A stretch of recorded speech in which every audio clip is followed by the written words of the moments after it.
Welcome to the Duke Trap Studios, home of the Keystone Experience, brought to you by Creek Archery. Find your passion, then hunt it down. Hillview Motors, Chrysler, Dodge, Jeep, and Ram. Remember, Hillview has it.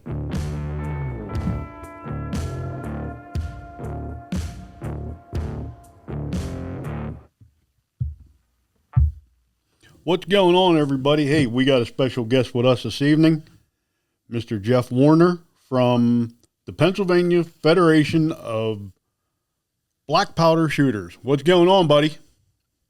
Not much. How you making out? Oh, I think we finally got this damn thing working. I hope. Little trial and error is all right. But, yeah, we're going to talk about some, one of my favorite sports is shooting flintlocks, black powder.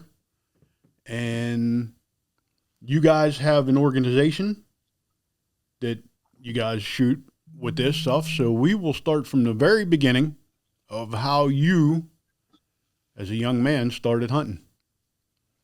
Like a lot of Pennsylvanians, my grandfather got me hunting whenever I was 12, which was right around 2002. He and I put in a good couple of years trying. With no luck, then he got to the point where he couldn't really get in the woods anymore. And being the impatient child that I was, got a little bit frustrated with it, so I kind of quit for a good while. Then after my wife and I had bought our house and got married, we live on a decent, well, we don't own any property, but the fellow that owns the ground behind us lets me hunt his property as if it was my own, so I decided to start hunting again, and finally killed my first deer whenever I was 27 or 28, and since then I've only went, out of those last 7 years, I've went 2 years without killing a deer, so I've only killed 5 deer. I got lots of catching up to do, I guess. Yeah, it's not about how many you kill. No.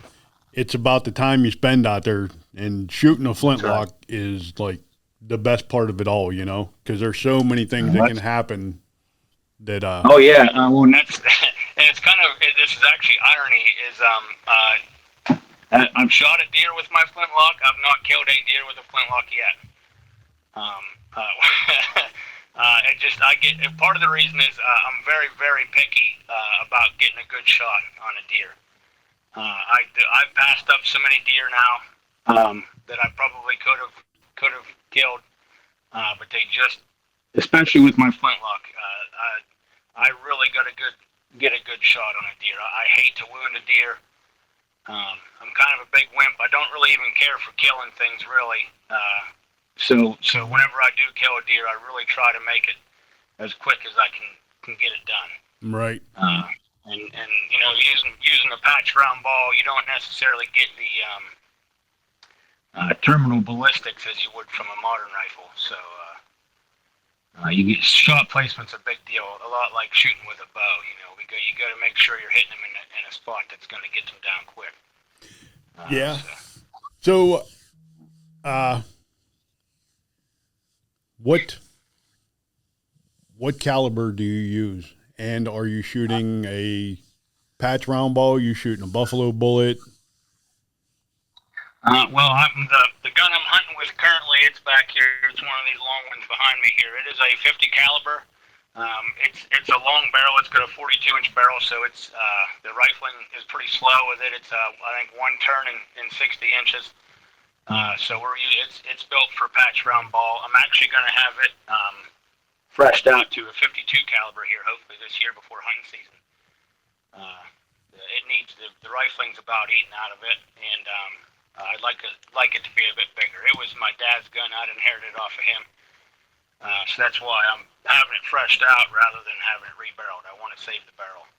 Okay. Yep. Using it's a 50 caliber. And when I'm shooting on the range, I run 495 balls with 18,000 blue and white striped pillow ticking. In the woods, I run a 490 ball with that pillow ticking. The 490 is a little bit easier to load in the woods. The easier we can get them down there, the better when you're trying to be in a hurry. Yeah. I've had guys ask me that all the time. How do you load that thing so fast when you're out in the woods? Well, You got to match the patch with the ball, and sometimes it's a Yeah, little better to go a little smaller, and that way everything works quick. Whenever I'm shooting it on the range, I'm shooting for 10 rings, and I'm shooting at a deer. You know what I mean? It's a little bit bigger of a target. I'd rather be able to load it easier than have to sit there and mash the heck out of the ball to get it down. Yeah. So when you guys do these, I guess, let's talk about the organization. I mean, you can join. I see there's a membership. Yep. To start off with, the Federation has been around even prior to what the Federation is now. At one time, the Federation was named the Pennsylvania Federation of Muzzleloaders. And during that time, which was prior to 1984, and during that time was whenever a couple of our board members were involved with creating the late season as it was instated in 1974. The whole reason the Federation exists was at that time, that was kind of the peak of muzzleloading, and there was a lot of muzzleloading gun clubs throughout Pennsylvania. So the Federation kind of was created to put a yearly book out that lists all of their shoots and locations throughout the year. That way they kind of weren't stepping on each other's toes and having shoots the same weekends. And then out of that, then they started holding the state championship for black powder shooters. So that's kind of our two big reasons for existence is the hold the state shoot and organize the shoot book. So that's kind of what we're about. The state championship is kind of what it sounds like. It's a big competitive match we hold every year, the end of August. It travels from charter club to charter club every year. Well, we'd like it to anyway. It's been at the same 2 or 3 the past couple of years, but ideally it would travel around the state. So as an individual, I can shoot at any of these shoots without being a member, or do I have to be a member?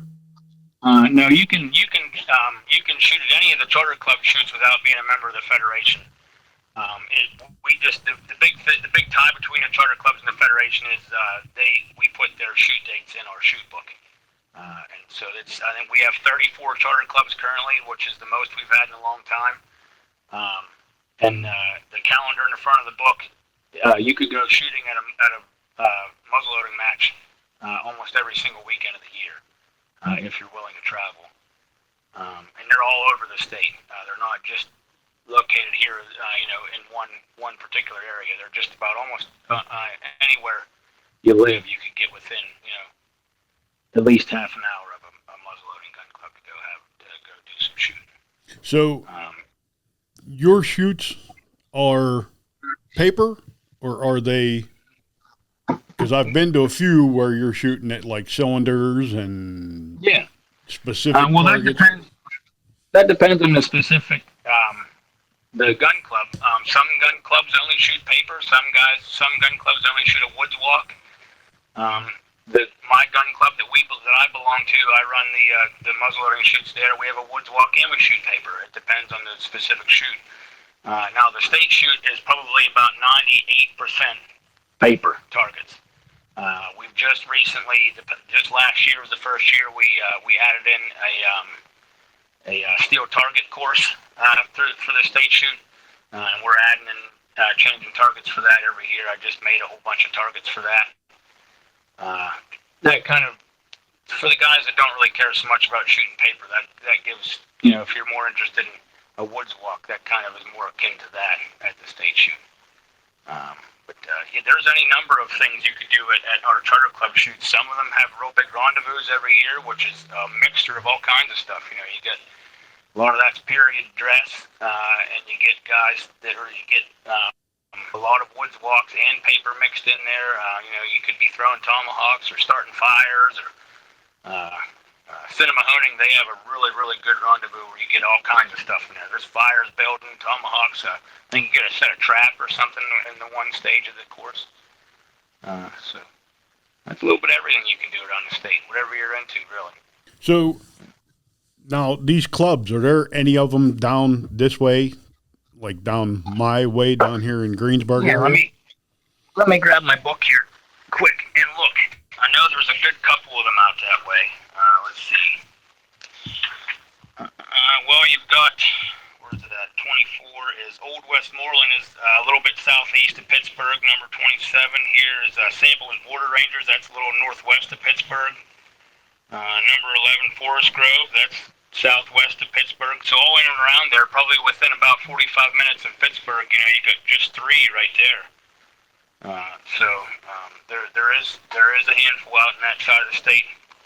And those three clubs specifically, St. Louis Border Rangers specifically, they do a lot of shooting out there. I've not been to one of their shoots yet, but a couple of our board members live out that way and often shoot at that gun club. Okay, I've been to, what is it, Clarion? Yeah, Clarion. They're not in. They have been in the book in the past. They are. I don't believe they're in right now.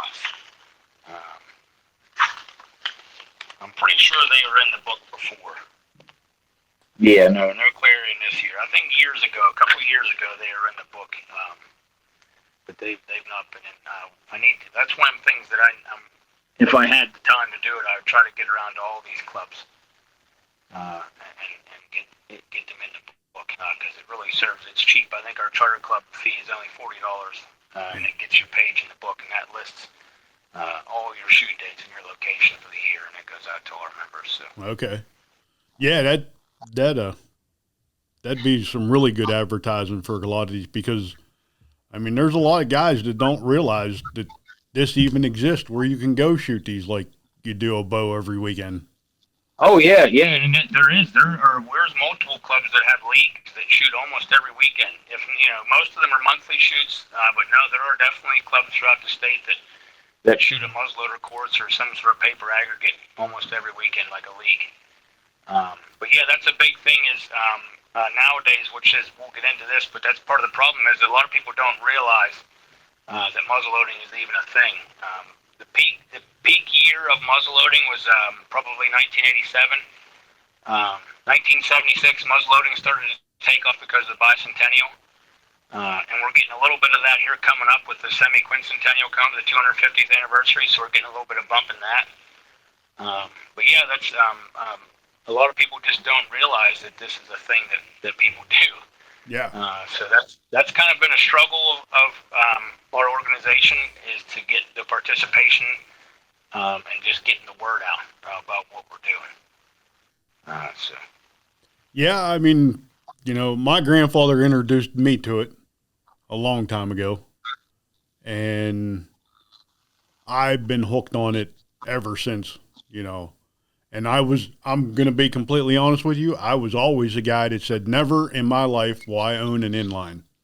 Well, I watch a lot of Jim Shockey, and I seen Jim Shockey shooting all kinds of animals with that inline, and I'm like, well, you know what? It's still a one-shot deal. Yep. You get one chance, that's it. It's still black powder. I can shoot a little farther, And I've been to some of those shoots with my Flintlock. I use a mountain rifle, so it's not a long rifle. It's, a short rifle. And we've had to shoot 200 yards at a cylinder. And, I shoot my gun a lot, and will I ever shoot at a deer at 200 yards? No. The farthest I'll shoot a deer, and I did this year, was 97 yards. I shot the biggest buck of my life with my Flintlock. So, that's awesome. A 30-year goal was set. That my grandfather's gun, 30 years, I missed a lot of bucks. That was the first buck I killed with the Flintlock. Now that gun will be retired. When the deer's mounted, it'll be mounted on the same post with the deer, And I was up at Morris Muzzleloaders a couple weekends ago and looking at new guns. I told the wife, I said, I got to buy a new gun now. I said, no, I said, I can't use this no more. So we got to get you into a long rifle. Yeah, I wanted to buy the Shenandoah, the kit. Yeah. And build it myself because I built the 50 caliber trapper pistol 2 years ago, and I wanted to shoot a doe in the worst way this year with it. Every opportunity I got to shoot at a doe, there was 15 or 20 other deer with it, and I would move, and they would all, all gone. Yeah, bust me, and it was all over. Yeah. So, If you're interested in a really nice kit, I would suggest Jim Kibler kit. Okay. They out of the box. I have one sitting back here that we're going to be raffling it for the Federation, the 2026 state shoot. Okay. They come out of the box more or less. You can just put them together. It doesn't require.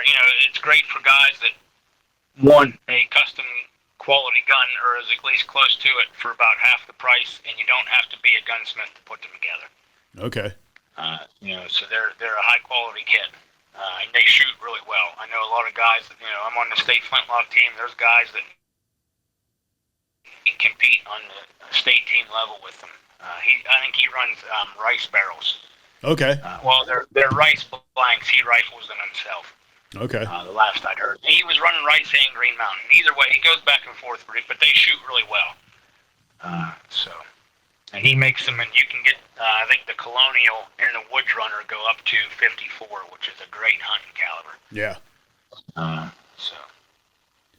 Yeah, I got into the gun that I have that was my grandfather's. He built that gun. Yeah. And I figured, you know what, I'm going to buy one of these pistols and try it. And I enjoyed it. I mean, it took me all summer. I worked on a little bit here, a little bit there. And I had access to a machine shop, so like when certain things didn't fit, I could take it to work and get them guys to, machine it just a little bit to make everything work. And there's nothing wrong with that at all. And then, the thing shoots like a dream. I mean, it goes off every time you pull the trigger, and I'm shooting patch round ball out of it, and I shoot with a handful of guys that shoot those trapper pistols in competition. They're good shooting guns. Yep. Like I said, I wanted the Shenandoah, but they quit making that kit. So now I guess I'm going to have to check that other kit out that you were talking about. Jim Kibler. He's out of Ohio. Okay. You can get a plethora of wood types. You can even provide him wood to make you a stock out of if you choose to. Okay. So most of the guys that shoot in the state and stuff like that, for these competitions, are they using guns that they built or are they using manufactured guns? Well, you'd actually be surprised at the amount of guys running a factory gun. Especially the guys that just starting out. I'm very, very fortunate that I've always had access to some form of a custom rifle. When I'm in a minority. Most of the guys that you start out, they're starting out with a Thompson Center or a Traditions or a CVA or Lyman Great Plains, which in my opinion is one of the best factory guns out there. Even if you start with a bone stock factory gun, there's a lot of companies that make upgradable parts for them. Green Mountain makes it Traditions and TC drop-in barrel. Trackofthewolf.com, you can buy upgrade lock parts for any of your factory guns. You don't have to have a fancy, expensive, custom-built gun by a professional gunsmith. You can get by just fine with a factory gun. And even if you want to go the custom route, but you're afraid that you're not a good gunsmith, you only have to have something pretty. One of my directors, he's our treasurer. For the longest time, he shot a gun. It was just a bare stock with no finish on it, no butt plate. The trigger guard was a piece of copper he smashed flat and bent around into the trigger. And I tell it to his face, and I tell him all the time that I use it as an example. It's probably one of the ugliest guns you can see. But he wins. He won everything. He went out to Ohio, won their offhand championship with it. He's won our offhand championship with it, but it had a good lock, a good barrel, and a decent set of sights on it, and he did really well with it. Yep. So you don't have to have anything fancy at all to go out and shoot well. His biggest thing is he shoots a lot. He went out and practiced with it, and that's what you got to do with a flintlock to be good with it, is practice it. Now, do you guys shoot factory round balls? You make your own? I know I got cast to make my own. Yeah, well, I try to do as much as I can on my own. So I cast my own round balls. I cut my own cleaning patches. And, basically anything we can do, if I can make it, I'm going to make it. But no, I mean, I honestly, if I don't have any 490s cast right away and I'm in a pinch, I'll run to Hornady because those Hornady round balls they're swaged, so you don't have to worry about where the sprue's at. You just kind of put them in there and they shoot fine. Yep.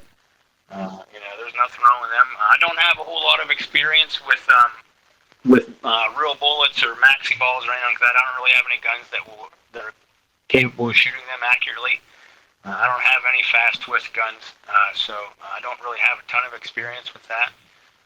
A lot of guys have a lot of success with those. I mean, that's the maxi ball. You got a lot of projectile going out there, so lots of stuff and power in those. I can really see why guys like shooting them for hunting because you get a little more oomph there than a patch round ball. That's my biggest thing with the patch round ball is there's a lot of does that I have shot and seen the impact, but never get the pass through and have a hell of a time finding blood. I mean, they die within sight most of the time, but it's just that, I mean, once, you're casting your own, so it's kind of soft lead to begin with. Yeah. A little softer than, factory load or factory round ball. And I think it's expanding as soon as it hits a rib or something like that. It's pretty much flattened out. And, I've heard the horror stories of a lot of guys telling me, I'll never hunt with a flintlock again. I watched the impact and I watched the flattened bullet hit the ground and I walked over and picked it up. Not a hair, not a drop of blood. No, that's. I've never heard anything quite like that, but the bad thing is that with a good soft round ball, you smack a deer in the shoulder, there's a fair chance that deer's getting away. Yeah. A shoulder blade will stop it. That's why I say, why I'm so picky. I've helped guys track deer and to just no avail, and that just I hate to do that.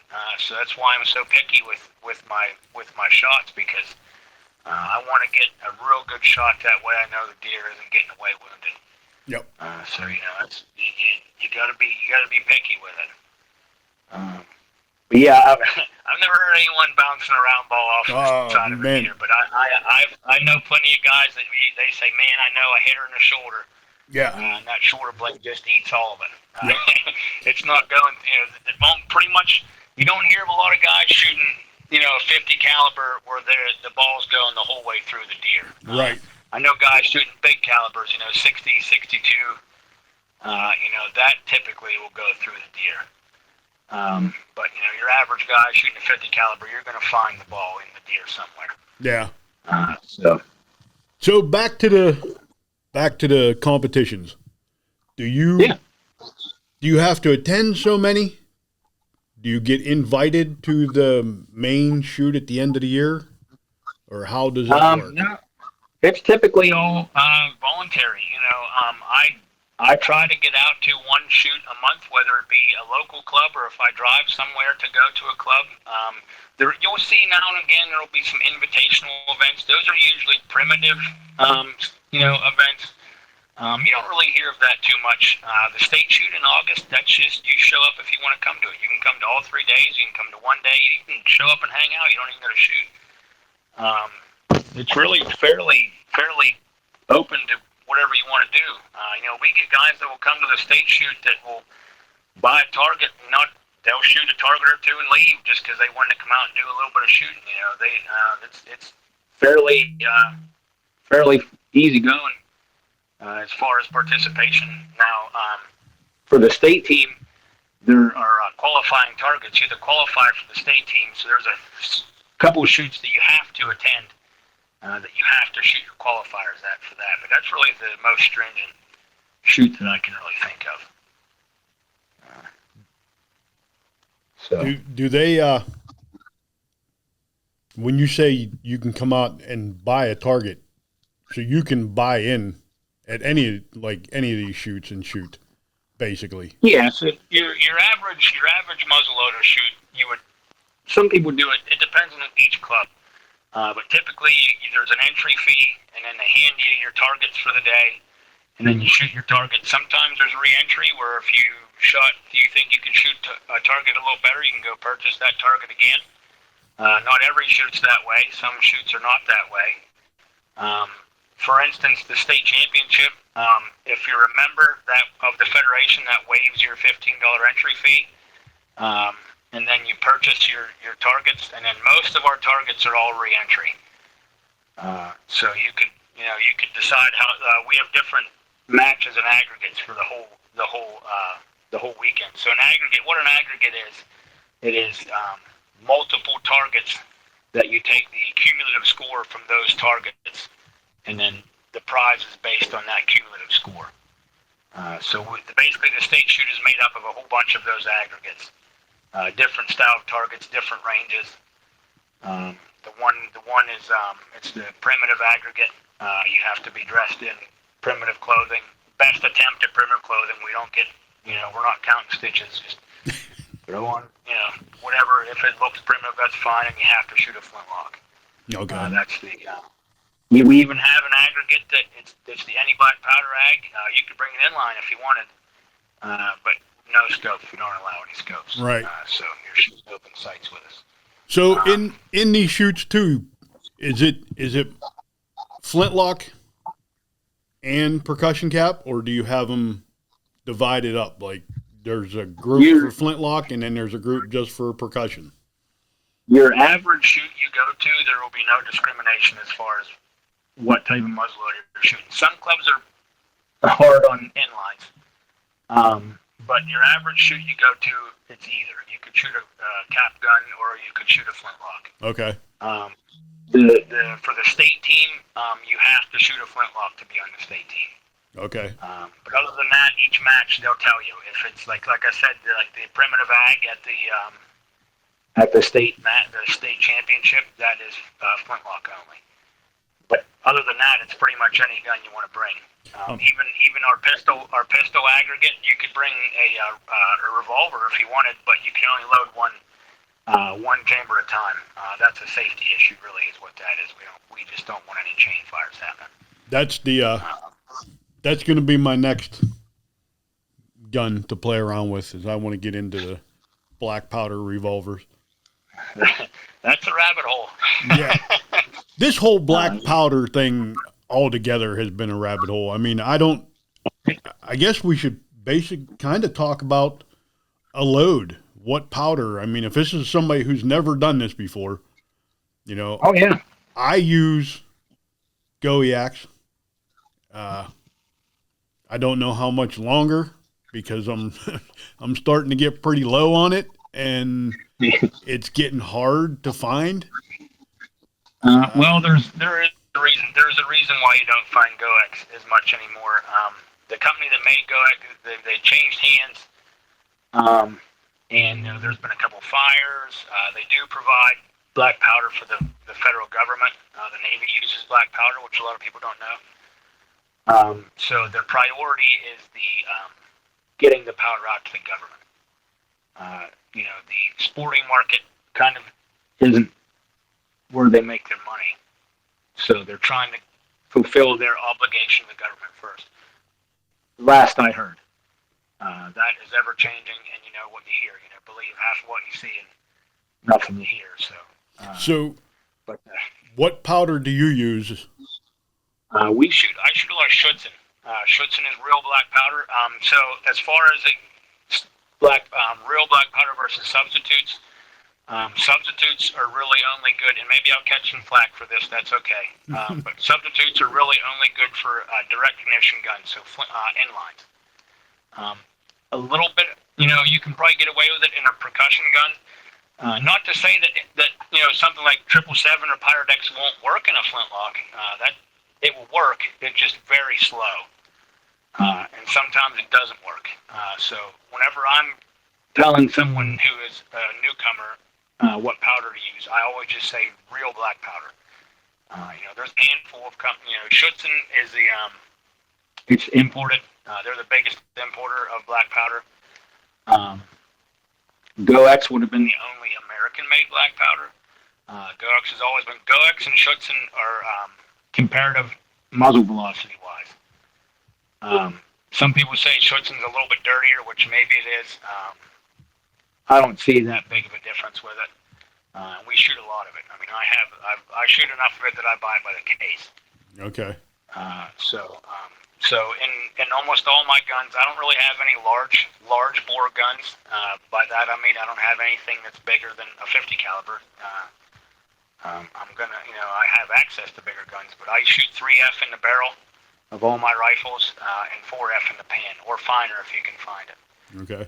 There's this stuff called Null B, which you can get to order it on the internet or out at Nationals, and it's finer than 7F. It's a really powdery and it's fast.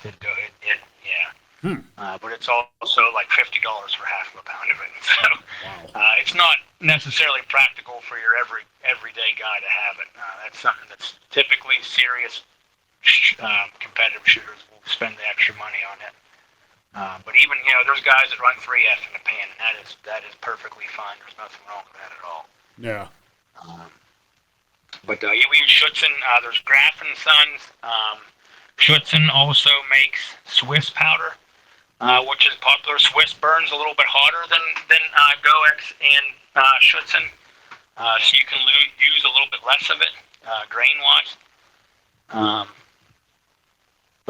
it burns a little bit cleaner because it's hotter. Some guys will say that you'll burn a barrel out quicker using it, but I mean you got to be doing a lot of shooting for that to happen. Yeah. And then the other side of GoX is Old Eynsford, if you can find it. Okay. But it's typically pretty hard to find. But Schutzen has been doing a really good job filling the gap since GoX has been harder to find. I think I got some Schutzen, and I know I definitely got some Swiss. Yeah. Swiss is good stuff. Like I said, it burns a little hotter, so you can get away with shooting a little bit less of it.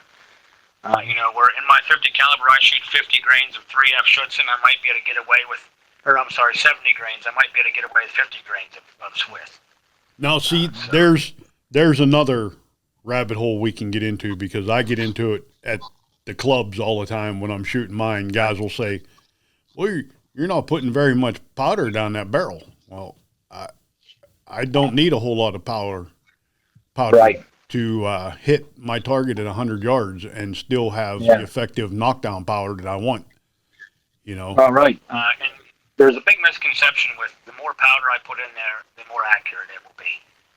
That's not necessarily true. There's actually a point where you can either put so much powder in that you're not really burning all of it, so you're wasting it, and there's also a point where you can put so much powder in and you're losing accuracy. You're making the ball do funny things as it's flying out of the gun. Yeah.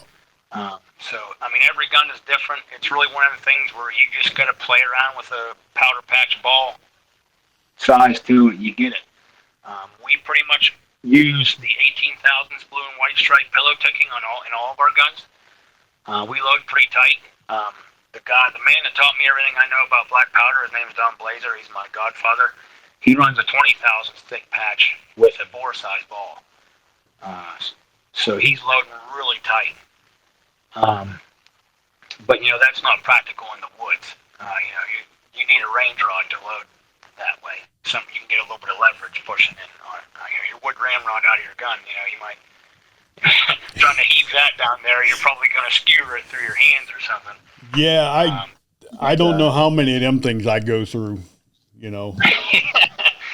I've only broken one so far. Like I said, I've not shot at a ton of deer with my flintlock, but enough that I broke a ramrod once. Wow. I haven't shot a ramrod yet, fortunately, but I know a handful of guys who've done it. You know it. Yeah. I've seen it done. I've been down the range and seen one blow out the end of a gun, and the guy just looked at me. He's like, I think I just shot. Yeah, you just did it. Typically, if the words "I think I did," that means you did. Yep. And typically you feel it too, because that's a couple of thousand grain projectile going out of there. I've had guys But tell me, "Oh, I loaded. I know I put a ball in there, but my ramrod's going down not." And I'm like, "Yeah, well, the easiest thing to do is to mark the ramrod. When you know you got a good Yep. load in there, mark your ramrod. I mean, took my knife, did a circle around my ramrod, so I know exactly where I'm packed tight. You know." Yep.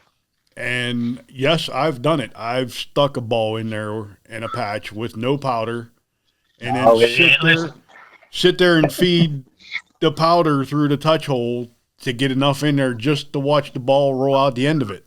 You know? And sometimes you can get away with that. I always like to say that if you run into someone who says that they've never dryballed, they either don't shoot that much black powder or they're lying to you. Yeah. And that sometimes ruffles some feathers. But we shoot a lot of black powder. Like I said, my godfather, he taught me everything I know. He's been shooting since the '60s, and he still does it. Yep. Despite what he may tell you or not, and he still does it. Really, we joke about it. If we catch someone doing it at the range, typically, you run him into the ground for a couple minutes. Yep. We don't let you. That's at least the group of guys that I shoot with. You'd think that we hated each other actually, because we're pretty tough on one another, but it's all in fun. Yeah. We really do. We have a lot of fun. Muzzleloading is really a really probably one of the most newcomer-friendly shooting sports that I've ever been involved in. You can show up. I've been to shoots where I forgot a ramrod or I forgot powder or balls or some ingredient. There's 2 or 3 guys letting me borrow something. One time my gun broke and there was at least 2 guys saying, "I got an extra gun down in the car. You want to shoot it?" And those are guys I'm competing against. Right. Not to throw shade at the other shooting sports. There's a lot of other shooting sports where if you run out of something, they're going to tell you to get the heck out of there. Yeah. They're not going to help you. Yep. And as far as being a newcomer, there's nothing we want more than to help you learn or be involved in the sport. Right. We love newcomers. We love sharing our information and teaching. Even the guys that are builders, gun builders, horn makers, bag makers, these guys are not harboring any sort of trade secrets. They want nothing more than to teach new people their skills. Yeah. That's one of the things where it's easy for people to kind of get hooked into muzzleloading once they try it, because it's so welcoming, family friendly. I know multiple people who have met their spouses at muzzleloading. The kid very important for us to have children involved. We have at the state shoot we have junior and sub-junior ag matches, specifically for kids, and they always get it. Every kid that comes leaves with a prize. And when it comes to marksmanship, we pride ourselves on being really stringent on teaching good marksmanship. We every year I volunteer at a event in Blair County. Where it's Blair Women Take Aim. It's a group of 100-some women go around to different shooting stations, and we run the muzzleloading portion. And we get a lot of compliments saying that we do a good job teaching the women shooting fundamentals. So we really take pride in being good at what we're doing. Yeah, I've always said that women are a lot easier to teach to shoot than men. Oh my goodness, yes. We have matter of fact, we have bad habits. We know we have bad habits, and we don't change them. Where a woman, you can tell her she's doing something wrong, and she's going to listen to you and take the advice, and she'll change. They're far more patient. Yeah. That's what my wife typically, when she's practicing shooting, she definitely always beats me. But I got to get her to practice can be sometimes. But at that women's event, the one time, the one woman, she said, "Why don't you do like a husband-wife day where we do this?" I'm like, I don't know. A lot of guys I don't think would appreciate me telling them what to do. Yeah, right. In that setting where I'm teaching, maybe if they, but But we really enjoy teaching. I love instructing. I just love this progressing the sport. The sport's been really good to me. I'm one of the younger generation in muzzleloading. The younger guys. So I find myself responsible for passing it on to the next generation. Right. Right. So that kind of motivates us, some of the younger guys, to keep doing what we're doing. Yeah. Well, we might as well go there because I know I've been asked. Well, it was coming. I've been asked a million times about this new change with the season. What do I think about it? How do I feel about it? I kind of basically said it in the beginning. They got one shot, just like I got one shot with my Flintlock. I hunt in 2B, so I am hunting with guys that are using high-powered rifles at the same time I'm in the woods with my Flintlock.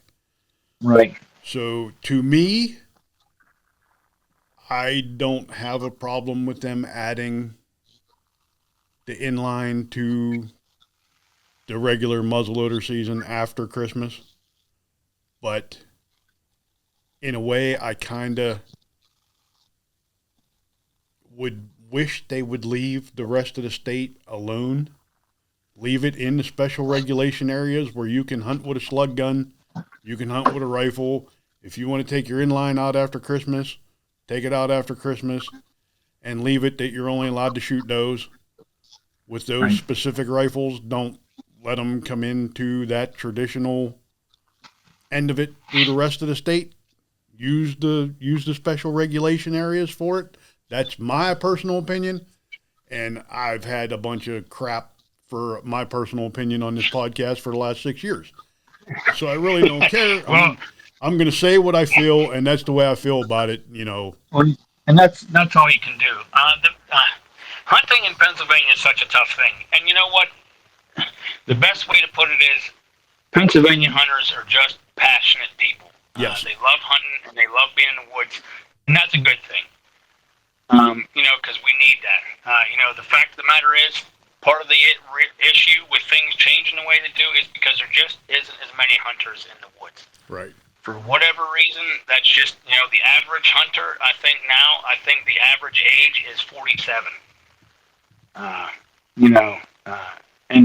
muzzleloading is worse off. I think the average age of muzzleloading, at least in the enthusiast side, is in the upper 60s, if not the lower 70s. Yeah.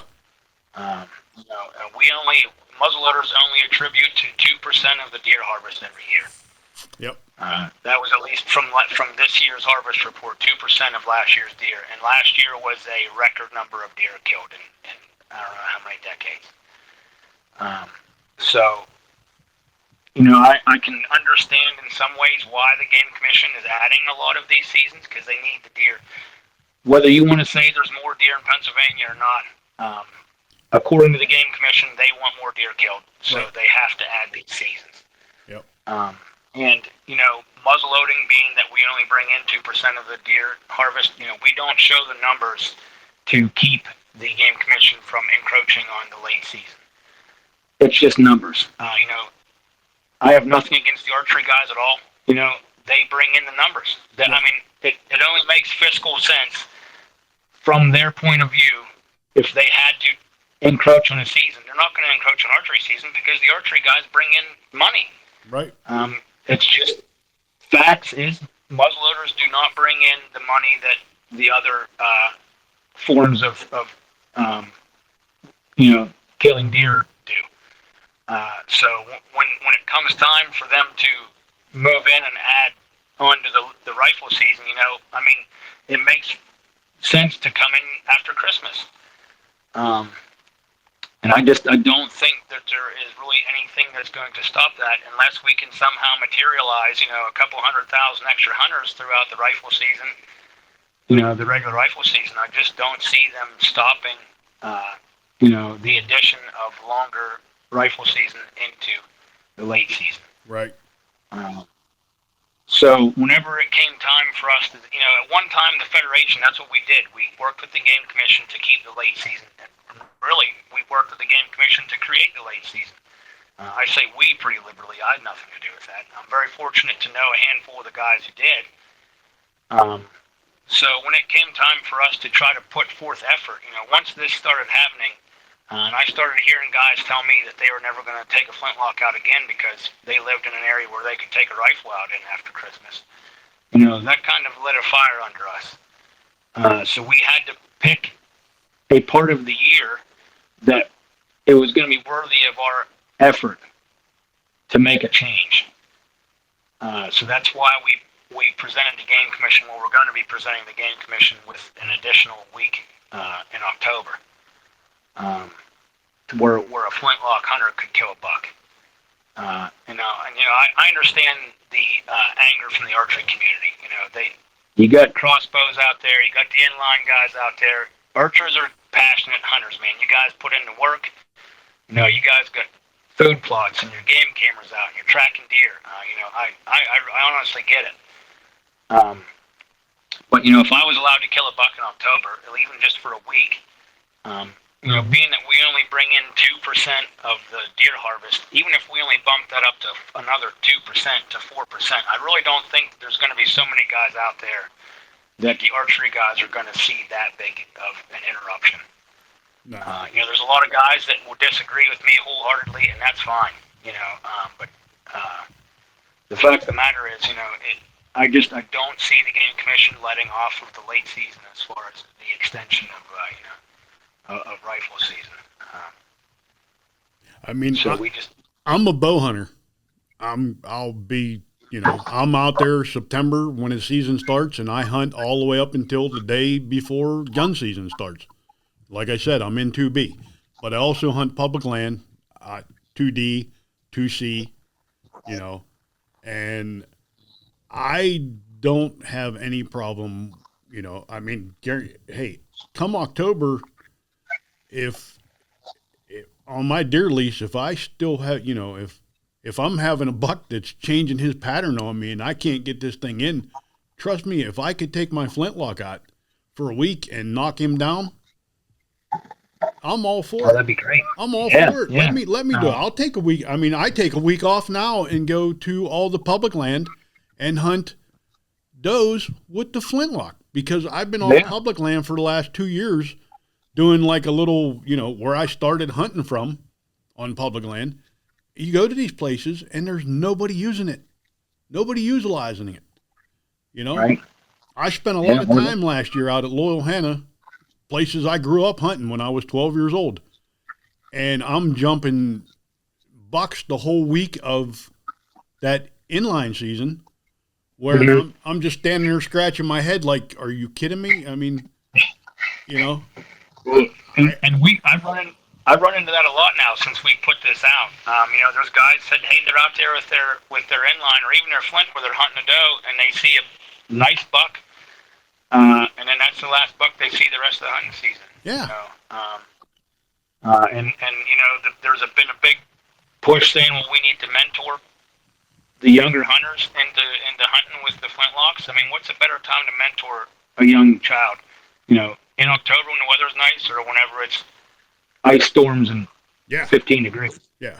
And I'm not looking to trade the late season. Not that they're not encroaching on the late season anyway. We're not in a trade deal. No. It's not that I'm going to be able to negotiate at all anyway. My organization's not that big. We're not going to be able to go in there and be able to do some trade deal to begin with. But we're not looking to trade off the late season or lose the late season. But if we want to keep muzzleloading going in Pennsylvania, along with people interested in hunting, we're going to have to do something. This isn't change just for the sake of change. No. Like I said, the average age of a hunter is 47. The average age of a muzzleloader is at least in the late 60s. Even if I get just a handful of extra people hunting with a flintlock, I'm going to take that as a win, because at this point, we're kind of in dire straits with it. I mean, both of my children, my son, he's 32 years old. He muzzleloader hunted maybe 3 or 4 times when he was 13, 14 years old. He just didn't, it was too cold for him. He didn't like it. My daughter, she She don't like it. She hates it. She don't want to be out there when it's freezing cold. You know, she won't even climb up in a tree stand and bow hunt that time of year. So, I mean, Well, and it's tough because I hunt by myself. I don't really do any deer drives. I hunt. I'm very fortunate. I hunt private ground. We're kind of right close to a game land in 4D here. But even on the private land I hunt, come late season, the deer have been hunted so hard that it's tough for me to get into a good spot where I could get a good shot on a deer. And people yell at me all the time, why don't you just take your flintlock out in the regular rifle season, which I do. But, like I said earlier, I've only killed 5 deer.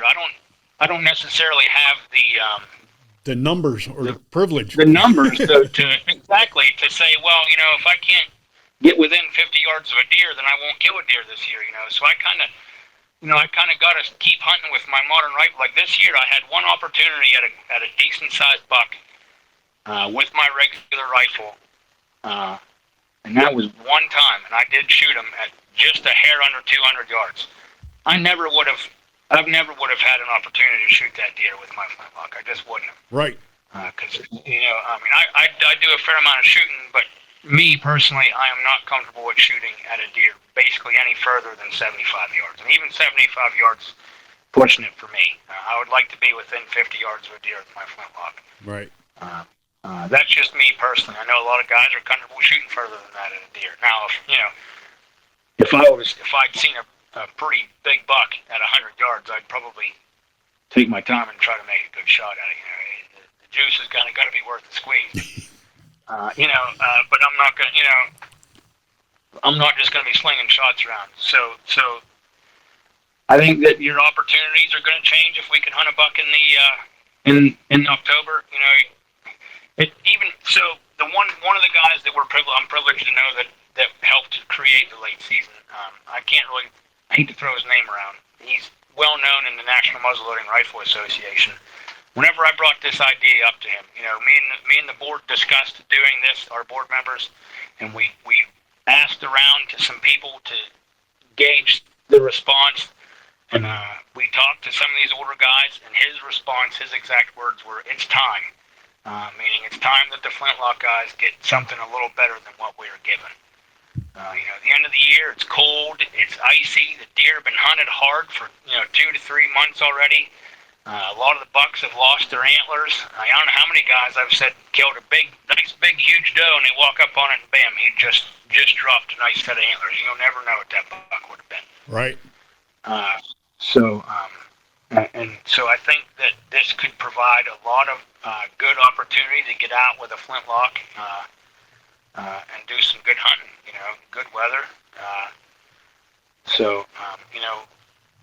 I am getting a little more optimistic about it.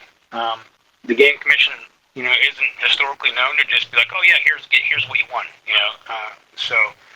I am going into this with a little trepidation as far as the answer I'm going to get from them. Nothing is going to happen next year.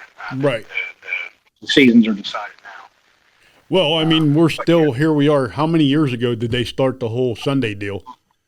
And we're still going back and forth. We're still back and forth. You hear every year, oh, it's going to happen next year. It's going to happen next year. It's going to happen next year. Well, then they tried to hide a whole bunch of other shady stuff in that Sunday hunting bill here in the fall there, or I guess early this year when they voted on it. There's some sort of firearms registration in that Sunday hunting bill. You got to be careful with this stuff. Yeah. The way they hide. I mean, I said this before, and I'll say it again. The wardens that are out there doing the patrolling and doing the talking to the public are not the guys who make the regulations. Right. They are the guys who enforce the laws. Their job is a pain in the ass because they don't know who they're coming up against when they're coming up to you. And my daughter's a police officer, so I'm all about supporting the law, and I have nothing to hide from any game warden. If you're doing what you're supposed to do, there's no reason to badmouth them or give them a hard time. Now, the legislators and the other clowns that make the laws, yes, I got a problem with them because 99% of them don't hunt. They sit back and, well, we don't, you know what? We don't need Sunday hunting. We don't need this. You're controlling the population just fine. Let's give them birth control. No, how's about you step down from your legislative job and let somebody in there, knows what they're talking about. Yeah. Let people handle this that know what they're doing. Leave the biologists do their numbers like they do. I've had every biologist for the Game Commission on this podcast. They all are passionate about their job. They're not just throwing numbers out there. They're doing studies, Right. So I agree with you guys. We should have something a little earlier so that guys get that opportunity. I mean, I got lucky. I killed a hell of a buck, with a flintlock. Will it ever happen again? Probably not. But I'm not saying that it's not possible. I know a lot of guys that do. They do well with their flintlock. But the way it works out, your average guy, you're just your average hunter that's not necessarily an enthusiast in one specific thing or not, is going to hunt with what he is allowed to hunt with. Right. So your average guy is not going to take a flintlock out during the regular rifle season. Your average guy, if he's allowed to take a centerfire rifle out after Christmas, is going to take a centerfire rifle out after Christmas. Yep. So, knowing that, if I can get this pushed through, your average guy might take a flintlock out in October. Yeah. If he can. If that means a better chance of getting a buck. Yep. So, like I said, if I can bump that 2% deer harvest up to 4%, I would consider that to be a major win. Yeah. Because that's just 2% or more guys. That's guys out there buying black powder. That's guys out there learning how to shoot. Getting their flintlocks shot in early. That might be a guy that goes out to a shoot to get his gun shot in now. So now we're supporting our charter clubs. Yep. A lot of the stuff that we get that if you don't want to hand make it, bags, horns, short starters, anything to do with muzzleloading, a lot of this is like log cabin style makers making this stuff. It's a small business. Yeah. So that it a little bit could potentially go a long way. Yeah. And all I'm asking for, really all we're asking for, that early muzzleloader season, that early, in October, the inline season, either start that a week earlier or end it a week later, and then in those 2 weeks, allow someone with a flintlock to harvest a buck. Yeah. We came up with that because, there was already guys muzzleloading during that time, so, we figured that would be the least impact on the archery season. Because we got to share the woods. I'm not out. We're not out trying to take over the whole fall. A lot of our muzzleloader hunters are, just like you. They're also archery hunters. Big archery guys. Yep. So I think at the end of the day, like I said earlier, we're all passionate about hunting. We all passionate about hunting in Pennsylvania. I love Pennsylvania. I wouldn't want to hunt anywhere else. Right. So I can understand why there is some bickering back and forth because, you get a lot of guys who are passionate about what they love, of course you're going to get something like that. But at the end of the day, I think we can work together. Yeah. I find myself as a muzzleloader more akin to the archery guys, than the centerfire rifle guys. We hurdle a lot of the same obstacles. Yep. Weather affects us terribly. Wind affects us terribly. Some small variation can completely ruin a shot. You know what I mean? I can shoot a bit further, but ideally, I would like to not. 50 yards is kind of my max, and a lot of guys, 40 to 50 yards with a compound bow is kind of their max. Yeah. I think we can, as hunters, the archery guys and the muzzleloader guys can work together and help each other out. Yeah. Again, that's not the sentiment that a lot of guys have, but I get it. I get it, man.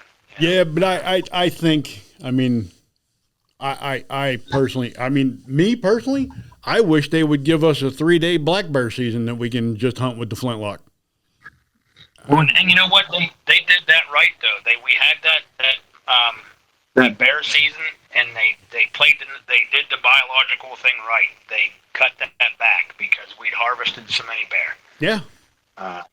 So that was actually a bit refreshing whenever I heard that they cut the bear season that way, because then at least they're not. It's easy to fall into the line with like, well, they're just out for the money. Whenever they actually make a decision where it's clearly based on numbers, biologist's point of view and the numbers, that made me feel good about that. Yep. I mean, I talked to Emily. I had Emily on here, and when we talked, her numbers, you watch the news, and it's always they had a record bear kill, in bear season. Well, I'm going to be the first person to tell you, I quit hunting in PA for bears when my grandfather passed away. I went to Canada. I killed a bear in Canada. I was happy. I killed a black bear. I scratched that off my list. I did it with a bow. I was happy. Impressive. So last year, some buddies of mine invited me to go back to PA bear hunting with them. And I went the first day with them. It was miserable, raining, sleeting. We were up on the mountain. Them guys were all done by 10 o'clock. I stayed out there, miserable, wet.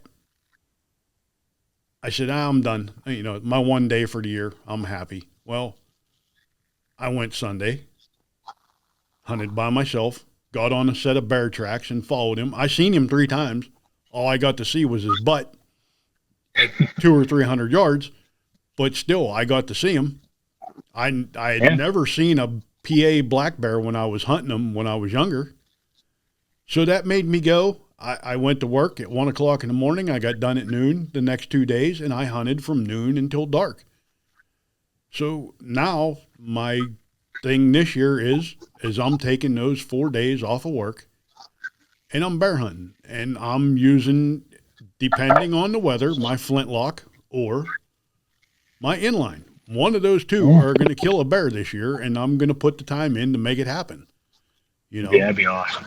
Yeah.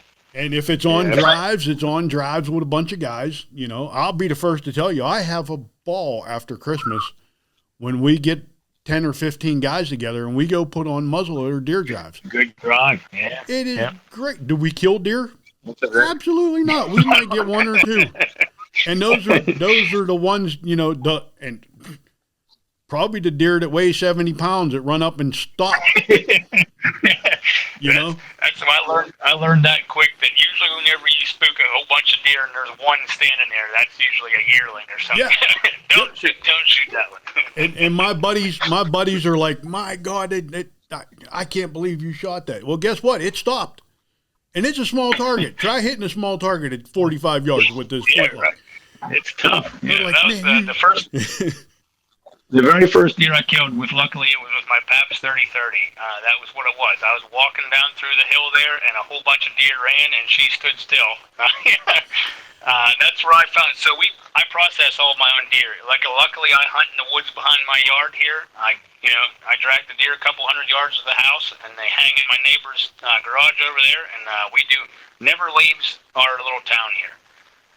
So being as lazy as I am, I hate to kill a little deer because that's an awful lot of work for all the more you get out of it. As good as they taste, good little deer taste damn good. But it's a lot of work. Yeah. Well, buddy, we've been on about an hour now. If you want to let everybody know where they can look up the Federation, they can look you up. They got questions or whatever to reach out to you guys. Oh, we love answering questions. Please flood us with questions. There's nothing more that we like than just talking your ear off answering questions. You can, any Facebook or Instagram, it's the Pennsylvania Federation of Black Powder Shooters. If you're interested in getting the early season opened up, we have an online petition. If you go to our social media, you'll find it there. It's pinned to the top of both the Instagram and the Facebook. We'll be at a couple of other shows yet this year. We'll be at Fort Loudon Market Fair in June. We will be at the Gunmakers Fair at Kempton at the end of July, and then we'll still have the petition going at the state shoot at the end of August. The information for all those events is on our social media. I'm on Instagram. Lefty Long Rifle is my Instagram handle. I think it's Lefty_Long Rifle. something along them lines. I'm pretty. You'll see me on a couple of the Facebook groups, Flintlock Era. I love muzzleloading. I'm typically posting on there, answering questions or whatnot. But, I believe that's how I actually got in touch with you, was through the Federation, I believe. Their Facebook page. So it's probably one of the ones that I think one of the posts we shared to one of the groups, maybe it might have been the Flintlock Hunt. It was something like that, how I got in touch with you. And they typically get a lot of comments. people see those ones. It's usually the people giving me a good ear beat. But that's all right. I knew that was coming whenever we decided to do it. There is a lot of guys that are upset about it, but that's kind of the vocal minority. We have a lot of support. Even a lot of, I was kind of surprised that we even got a lot of archery guys that said they would love to see. If there's anything I can do to help out with it. No, buddy, you're doing more than you know right now. We'll talk as soon as this podcast is over. We'll talk a little bit more about it. And perfect. Yeah. Our organization's not huge, so something like me being able to be on here really gets our name out there and gets the word out on the petition. So you're doing us a huge favor by having me on here. So. Well, let me run through the sponsors list, and we'll call this an episode. Sure. Just hang tight. We'll run down through these real quick.